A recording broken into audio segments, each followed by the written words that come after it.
आज़ादी बचाओ news channel में सभी दर्शकों का स्वागत है।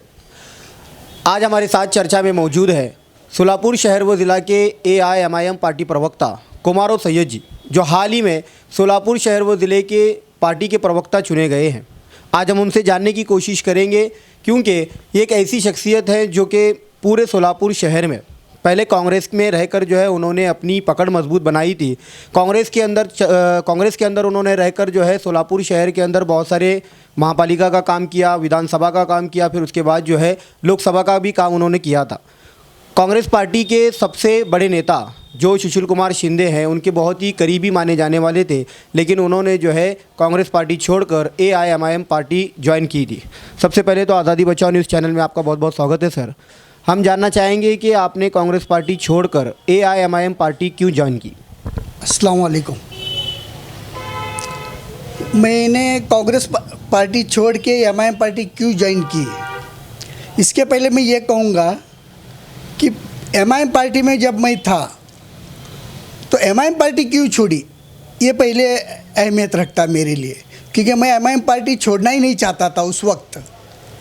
तो जब 2014 का विधानसभा का इलेक्शन लगा था तो वो परेड में हम कुछ काम के वजह से हैदराबाद गए थे। ओवैसी साहब के पास कुछ मसले थे अपने कौम के, तो वहाँ के वीडियो में आया। वीडियो में आने के बाद, सीसीटीवी के फ़ोटो में आने के बाद, यहाँ के व्हाट्सएप पर आने के बाद, यहाँ के जो हमारे पार्टी के उस वक्त के कांग्रेस के प्रेसिडेंट थे, जो मैं कांग्रेस में काम करता था, तो प्रकाश जी एलगुलवार सर थे, उन्होंने वो व्हाट्सएप पर के फ़ोटो देख के हमें पार्टी में से काटा, ऐसा प्रेस कॉन्फ्रेंस में डिक्लेयर किया। तो वो प्रेस कॉन्फ्रेंस में डिक्लेयर करने के बाद हमको पता चला कि हमको पार्टी में से काटा गया। हम इतने 25-30 साल से पार्टी में काम करते पार्टी के साथ लगा हुआ है, हमारा 25-30 साल का योगदान है पार्टी में हमारा, और पार्टी हमको एक बार भी नहीं पूछी कि वजह नहीं पूछी कि क्यों, वजह क्या है। तो डायरेक्ट काटने के बाद हमने फिर ठीक है बोले, हम चुप बैठे। फिर बाद में विधानसभा के इलेक्शन की प्रोसीजर चालू हो गई, तो हम उस वक्त के हमारे दोस्त थे तौफीक पहलवान, उनके साथ में हम कांग्रेस में भी मिलके काम करते थे। तो दोस्ती रहनी से हम चलो उनके साथ विधानसभा में काम करेंगे। अब ऐसा तो कांग्रेस में हमको काटा ही गया है, तो चलो तौफीक पहलवान के साथ एमआईएम में हम विधानसभा के लिए कोशिश करें, टिकट के लिए। वहाँ कोशिश में कामयाबी हुई। मजलिस इत्तेहादुल मुस्लिमीन के उम्मीदवार बोलकर तौफीक पहलवान को उम्मीदवारी दी गई। असद ओवैसी साहब ने उम्मीदवारी दी। फिर उनके उम्मीदवारी को लेकर हमने काम चालू किया। तो यानी कि 2014 का जो विधानसभा चुनाव था, उस वक्त आप जो है कांग्रेस पार्टी से निकालने का गुस्सा मन में रखकर जो है एमआईएम का काम किया, ऐसी लोग बहुत सारी बातें करते हैं, वो बात क्या सच है? नहीं, मुझे यही नहीं समझा कि पार्टी मुझे काढ़ी क्यों। मेरे जैसा कार्यकर्ता 25-30 साल काम करता है और तुम एक झटके में उसे पूछते नहीं, कुछ नहीं, काट के फेंक देते। एक फ़ोटो के आधार पर उसका 25 साल का कैरियर तुम ख़त्म करते। तो मेरे जैसा कार्यकर्ता तो कार्य करने की कुव्वत यानी कार्य करने की उत्साह रहने से हम कहाँ भी काम कर सकते, लेकिन हम सेकुलर हैं। फिर सेकुलर पार्टी बोलकर हम एमआईएम का काम चालू किए। एमआईएम में जब आपने काम किया तो जैसे ही महापालिका का चुनाव 2017 में हुआ, यानी कि 2014 में जब आपने कांग्रेस पार्टी छोड़कर एमआईएम पार्टी ज्वाइन की, फिर उसके बाद 2017 में महापालिका का चुनाव आया, उस वक्त फिर से आपने जो है एमआईएम पार्टी छोड़कर दोबारा कांग्रेस पार्टी में चले गए।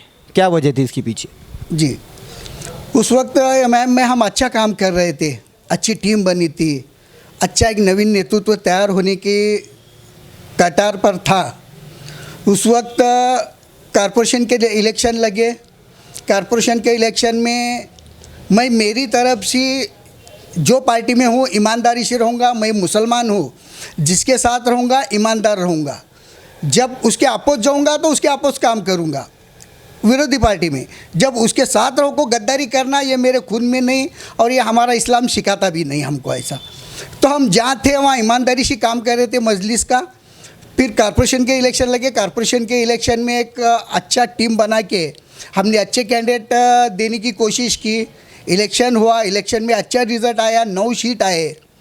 फिर उस वक्त ऐसा, मुझे उस वक्त के प्रेसिडेंट जो तत्कालीन अध्यक्ष थे तो उन्होंने मुझे एक शब्द दिया था कि कुमू भाई तुम इलेक्शन मत लड़ो, तो आप इलेक्शन में आप कॉप्ट हो जाइए। तो ऐसा मुझे जबान दिया था। तो राजकारण करते किस लिए, कुछ तो पद लेके हमारे लोगों का फ़ायदा हो, हमारे कौम का फ़ायदा हो, इसलिए। और आदमी सिंगल कुछ नहीं करता, कुछ उसे एक बैनर होगा, प्लेटफॉर्म होगा तो आदमी कुछ कर सकता। वो ख्यालात से हम काम का कॉप्ट की जबान लिए थे, तो उस वक्त कॉप्ट मुझे नहीं दिया गया। उस वक्त के तत्कालीन अध्यक्ष ने मुझे कॉप्ट का जो जबान दिया, वो जबान पर वो खरे नहीं ठहरे। फिर उसके बाद में इलेक्शन होने के बाद मुझे पार्टी में कोई मीटिंग को बुलाया नहीं जा रहा है, कोई फंक्शन को नहीं, तो एकदम मुझे साइड ट्रैक बाजू में रख दिया गया, क्योंकि वहाँ के उस वक्त के अध्यक्ष को कंपटीशन ही नहीं चाहिए था कि अच्छे लोग जुड़ के काम करना, ये उस वक्त के प्रेसिडेंट को शायद पसंद नहीं होगा। तो मेरे जैसे लोगों को बाजू में रखने से तो मैं फिर मुझे थोड़ा राजकारण का शौक़ है, काम करने का शौक़ है, कार्यकर्ता रहने से कार्य की आदत है, तो मैं ज़्यादा देर रुक नहीं सका। फिर शिंदे साहब के नेतृत्व में मैं कांग्रेस में प्रवेश किया और कांग्रेस में काम करने की कोशिश की। दोबारा से कांग्रेस पार्टी ज्वाइन करने के बाद बहुत सारी शहर में ये भी चर्चा चल रही थी कि कांग्रेस पार्टी में पहले आपने जो है कॉक्ट की डिमांड रखी थी, वहाँ पर आपको कॉक्ट में नहीं लिया गया, उसकी नाराज़गी से चलते आपने दोबारा एमआईएम पार्टी में ज्वाइन किया। एमआईएम पार्टी में आपको कॉक्ट नहीं चुना गया, इसलिए फिर से आपने जो है कांग्रेस पार्टी में चले गए। क्या इस बार के महापालिका चुनाव में अगर पार्टी कांग्रेस या आपको जो है एमआईएम पार्टी चुनाव में टिकट नहीं देगी और कॉक्ट में लेने का वादा करती है, तो फिर से अगर कॉक्ट में आपको नहीं लिया गया तो क्या दोबारा आप एमआईएम पार्टी छोड़कर कांग्रेस में जाएंगे? नहीं, ऐसा नहीं होगा। उस वक्त कांग्रेस पार्टी ने मुझे कोई जबान नहीं दी थी कॉप्ट की वगैरह या टिकट की। या फिर आपने डिमांड की होगी? नहीं, बिल्कुल नहीं। उस वक्त काम करने का तय किया था, बस शिंदे साहब के नेतृत्व में काम करने का तय किया बाद में। तो उस वक्त इसके पहले भी हम शिंदे साहब के नेतृत्व में ही काम करते थे, बाद में जब मजलिसी कांग्रेस में आए तो भी शिंदे साहब के नेतृत्व में ही काम कर रहे। तो बाद में ऐसा हुआ कांग्रेस में थोड़ा इंटरनल जातिवाद बढ़ते गया कांग्रेस में। जब मजलिस आने से कांग्रेस के भी कुछ लोग इनडायरेक्ट जातिवाद करने लगे, स्थानिक लीडरशिप यहाँ की, तो मुस्लिम को हमेशा साइड में ही रखा गया। तो ठीक है, मेरे को इज्जत थी, कांग्रेस में थी, शिंदे फैमिली में थी, लेकिन मेरे कौम के कोई जाते थे तो वहाँ इज्जत नहीं मिलती थी, तो वो मेरे को अच्छा नहीं लगता था। खुद की इज्जत के लिए बड़ी बात नहीं, मेरी कौम को भी इज्जत दो ना। जब मेरी कौम तुम्हारे साथ ठहरती, ठीक है, कुछ इलेक्शन में कुछ वोटिंग इधर उधर हुई रहेंगी, लेकिन इतने साल तो कांग्रेस के साथ मुस्लिम ठहरी हुई है। तब जाकर जो है कांग्रेस पार्टी ने बहुत सारे छोटे मोटे पद जो महापालिका के होते हैं, जैसे कि मेयर हो, स्टैंडिंग कमेटी चेयरमैन हो, बहुत सारे पद उन्होंने जो है मुसलमानों को भी दिया था, उसमें बहुत सारा योगदान उसमें रहा।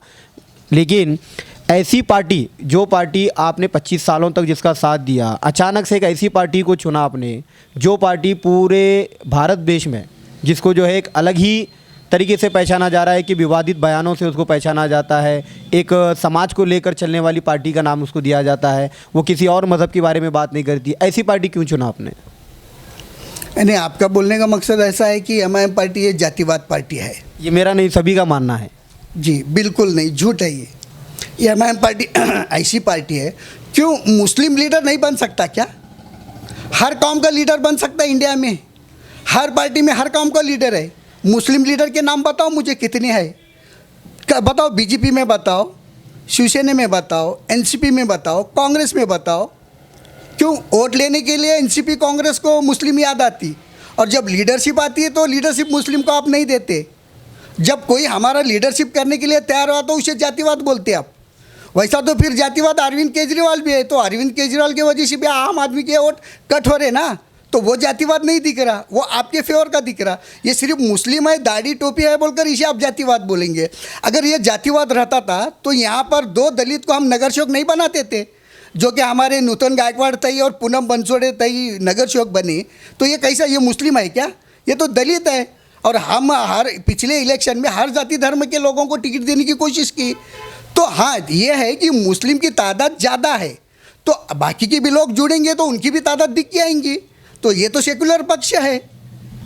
जिस प्रकार से जो है आजकल पूरे भारत देश में इस एमआईएम पार्टी को जो है देखकर लोग ये कहते हैं कि वो अक्सर विवादित बयान किसी एक खास समुदाय को टारगेट कर देते हैं। तो उसी तरह से अगर हम बात करेंगे तो फिलहाल वक्त सोलापुर शहर में इस पार्टी को जो है ऐसे ही इलाकों में ज़्यादा चुनकर आते हुए देखा गया जहाँ पर माइनॉरिटी की संख्या ज़्यादा है, जहाँ पर जो है दलित लोगों की संख्या ज़्यादा है, ऐसे जगहों पर ये पार्टी चुनकर आ रही है, बाकी जगहों पर ये पार्टी अपनी पकड़ बनाती हुई दिखाई नहीं दे रही। तो क्या कुमारो सैयद एज अ पार्टी प्रवक्ता इस चीज़ को ध्यान में रखकर आगे चलकर इस चुनाव में इस रणनीति को कुछ नया रणनीति इसके अंदर पैदा करेंगे? बिल्कुल बिल्कुल, हमने पिछले बार के इलेक्शन में भी वैसी कोशिश की और इस बार तो इंशाल्लाह हमारा मकसद है। पिछले बार 9 सीट हम MIM के लाए थे, तो 9 मुस्लिम आए, तो हम इधर कास्ट के भी 9 सीट लाने की पूरी कोशिश करेंगे, क्योंकि हमको एक कौम की पार्टी बना के रखना नहीं है। हम अपील करते हैं सभी जाति धर्म के सोलापुर के भाइयों और बहनों को कि आप मजलिस में आइए, MIM में आइए, असद साहब के ख्यालात को सुनिए, हमारे यहाँ के जो हमारे सदर है फ़ारूक शाब्दी साहब के ख्यालात को सुनिए, उनके काम को आप देखिए। उन्होंने जो फ़ारूक शाब्दी साहब ने यहाँ जो काम किया, हर जाति धर्म को कोरोना के लॉकडाउन के पीरियड में वो कभी जात देख के मुस्लिम बोलकर मदद नहीं की, हर जाति धर्म के हर एरिया काना कोपरे में सोलापुर के लोगों को मदद दी। तो फिर हम कैसा जातिवाद हुए और कैसा मुसलमान हुए? हम तो हर धर्म को, हम हर जात को लेकर चलने वाली पार्टी और हमारे लीडर है। जिस प्रकार से एक आखिरी सवाल जो पूछूंगा कि पहले के जो तत्कालीन अध्यक्ष हैं फ़ारूक शाब्दी साहब, उनके नेतृत्व में आपने जो है पार्टी के अंदर प्रवेश किया, उसके बाद आपने जो है पार्टी का प्रवक्ता का पद भी हासिल किया। इसके पहले के जो अध्यक्ष थे तौफीक पहलवान, वो अध्यक्ष के नेतृत्व में काम आपने किस तरह से किया और इस अध्यक्ष के नेतृत्व में आप किस तरह से काम करेंगे, इसके बारे में ज़रा जनता को बता दें। जी, बहुत अच्छा सवाल पूछा आपने। मुझे उस वक्त, मैं भी पिछले वक्त जब पिछले तत्कालीन अध्यक्ष थे उस वक्त मैं जनरल सेक्रेटरी बोलकर काम करता था। आज भी मुझे परसों हैदराबाद में असद साहब के लेटर पर मुझे जनरल सेक्रेटरी और प्रवक्ता ये जवाबदारी सोलापुर की दी गई है। उस वक्त काम करने का तरीका, पद्धत और लीडरशिप अलग थी।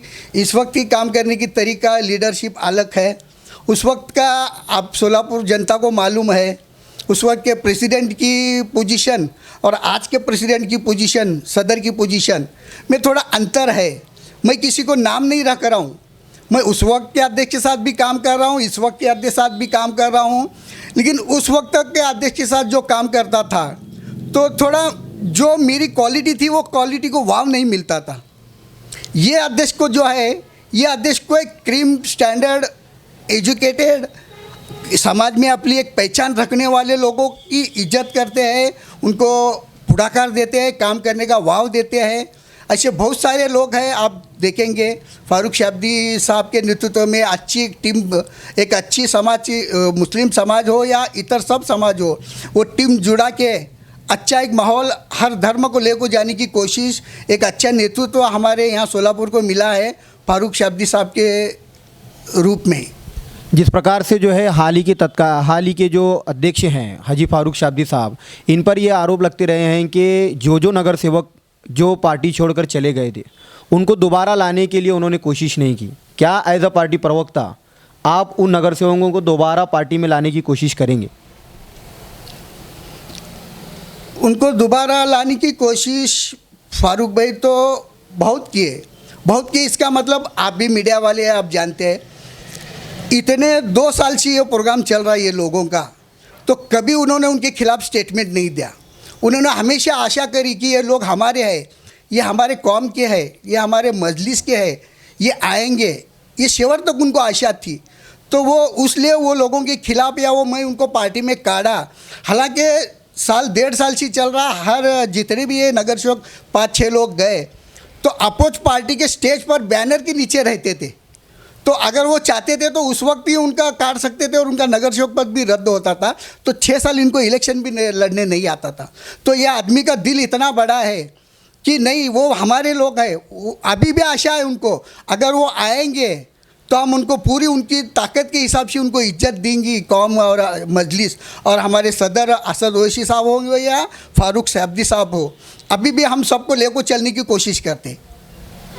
तो ये थे हमारे साथ कुमारो सैयद साहब AIMIM पार्टी प्रवक्ता सोलापुर शहर व ज़िले के, जिन्होंने अपनी बेबाकी से ये सारी बात हमें बता दी कि सोलापुर के अंदर जो MIM पार्टी ये सभी ज़ात और धर्मों को लेकर चलने वाली है और आने वाले महापालिका इलेक्शन में ये खासकर सभी समुदायों को लेकर चलेंगे और हर पार्टी के हर समाज के लोगों को ये टिकट देने की कोशिश करेंगे। सर, आज़ादी बचाओ न्यूज़ चैनल में बात करने के लिए बहुत बहुत धन्यवाद आपका।